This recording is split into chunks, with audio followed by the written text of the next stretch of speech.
and welcome to the first ever episode of Tesseract Talks, the place where we put spotlight on tech trends, startups, and VCs. I'm your host, Marko, founder and CEO of Tesseract Analytics, and it is my pleasure today to have Sherin Maruhn as our guest. Pro athlete turned investor and entrepreneur, she's a startup mentor, a speaker, a book co-author, and an advocate for female founders. Welcome, Sherin. How are you?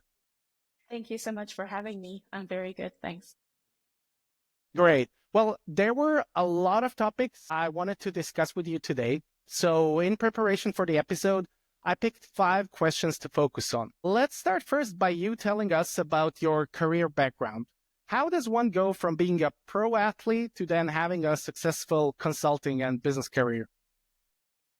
Sure. I can tell you a little bit of how everything started. So I was a 400 meters pro athlete sprinter for the German national team and did track and field for 13 years of my life. So going to the Olympics was almost always one of my biggest dreams. Achieved a lot of things, was very successful up until I had to stop my career because of an injury. So the typical end of a career as a pro athlete. And besides going and aiming for the Olympics, it was always on my list to follow an academic way and an academic career. So up from the beginning, I knew that I was very, very talented when it came to sports, but I never really neglected my academic career and studied business and did my master's in finance. And then this led me into working at one of the renowned accelerators internationally, Plug and Play. And so this was my very first job, and not coming from an entrepreneurial family background. This was one of the first moments in my life where I was facing entrepreneurship, working with founders and people who really do not only do their 9-to-5 job, but actually pursue their vision and work with so much passion and magic and a spirit that was just very magnetic. So I really enjoyed working there, and then very quickly joined one of the startups of the cohort, which was an HR tech platform as the first employee, basically building the startup and scaling the startup with the 2 co-founders and gaining a lot of experience there and doing pre-seed, everything that was needed to be done within a startup, and was very much of a challenge, but also a lot of fun, which also then led me to working in the operational state as a startup employee for the next couple of years within another startup. And then because of my finance background, I then changed and switched sides, went into consulting, did M&A transactions for the next 3.5 years, moved to London and gained some international experience, but also on the side helped build ventures because I never really lost touch to the venture ecosystem. And this led me to starting out as a business angel and investing into startups privately with 2 partners of mine. And because of doing that, this has actually led me to being very, very interested into venture capital. So that basically prepared my transition into corporate venture capital. I helped build the corporate venture capital arm of PwC Germany. We invested into venture capital funds as well as into startups directly. I also scaled and built a startup program for female founders, but also fundraising and founders, worked with a lot of investors and invested. And so this has actually led me to really enjoying my state. And now I'm a venture partner as well as an entrepreneur working with exactly those fields. Wow, what a journey you had so far. I know that female entrepreneurship is a topic close to your heart. Can you tell us more about the importance and the current state of female entrepreneurship? Sure, yeah. I basically very actively help and support female founders from the very get-go. And for me, female entrepreneurship is crucial for economic growth, for innovation and diversity in business leadership. If you look at the data as well as studies actually show that diverse teams tend to outperform homogeneous ones, and yet women still receive a disproportionately small share of VC funding, which amounts to 2 to 3% of total venture capital. And if you think about this number, it's outrageous in my opinion that 98% of venture capital funding globally actually goes to male-dominated teams. And while progress is being made through women-focused funds and angel networks and systemic biases that are being disrupted, key challenges still remain. So I'm really using my own voice as a female investor as well as a female entrepreneur to help support women founders and really enable them to raise funding or just really be successful and have the networks that they need to succeed.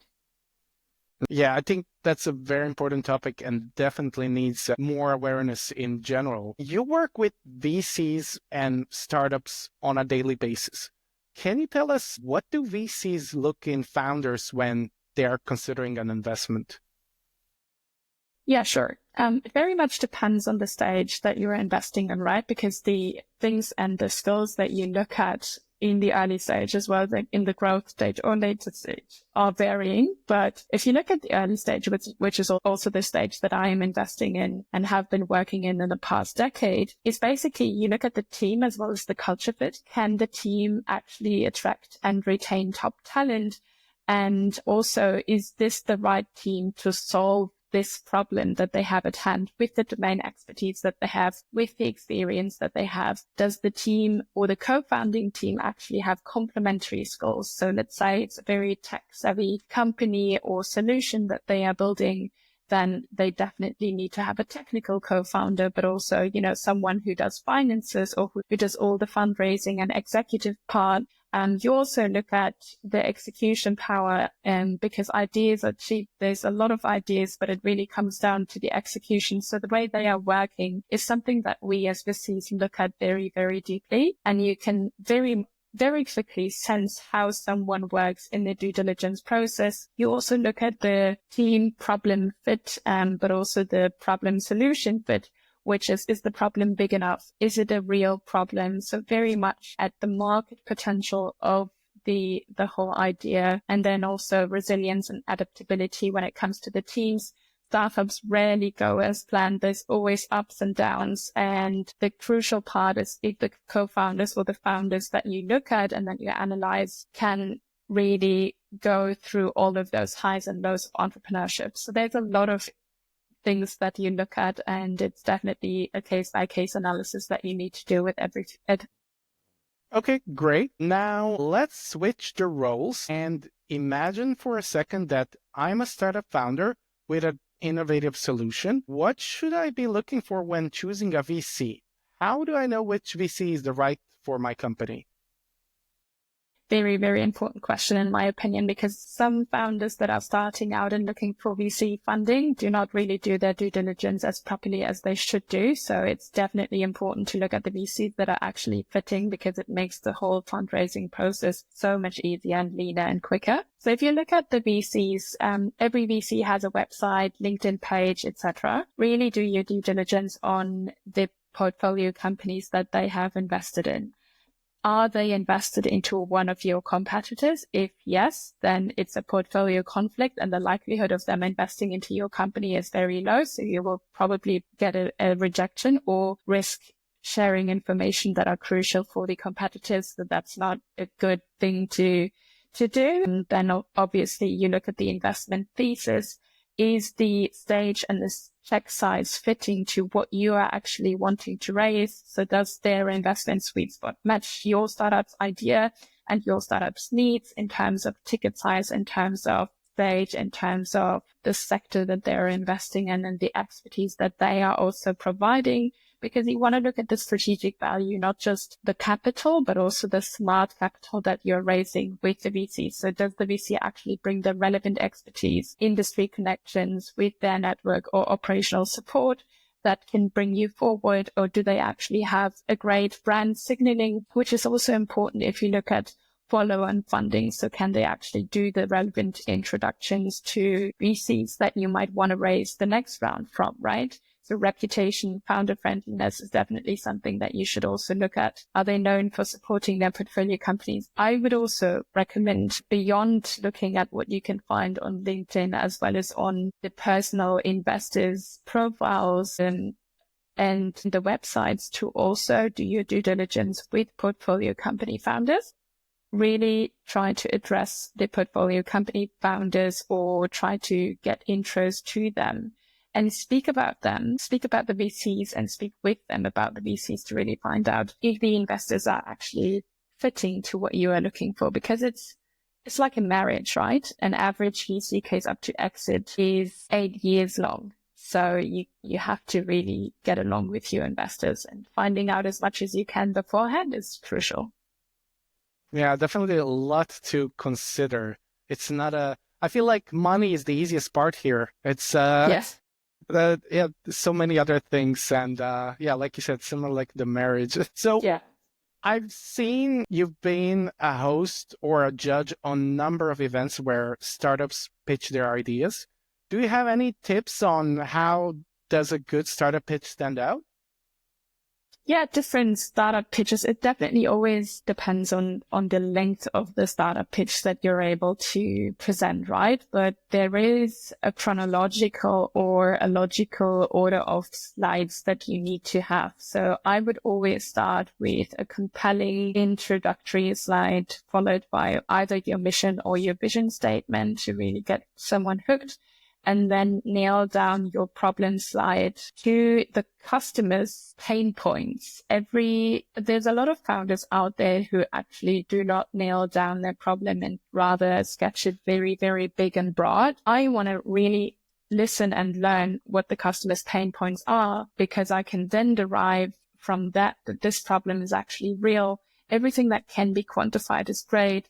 And then match that with your solution. So what is actually your solution towards the customer pain points that you're trying to solve? And then how do you translate this into your product? And then show the technological aspects of your product, show the screenshot of your product if you already have a screenshot of your prototype or of your MVP, for example. And then also explain the features, and then go over and explain the market size. Why now? Why is this $1 billion opportunity? And show the TAM as well as the SAM and the SOM, and go over about your competition. If you do not know your competition as a founder in a space, then you're probably not a good founder. So be aware that you definitely need to know what your competitors are doing. And then also, if you are already in the seed stage, for example, show traction and proof points, show that it's working.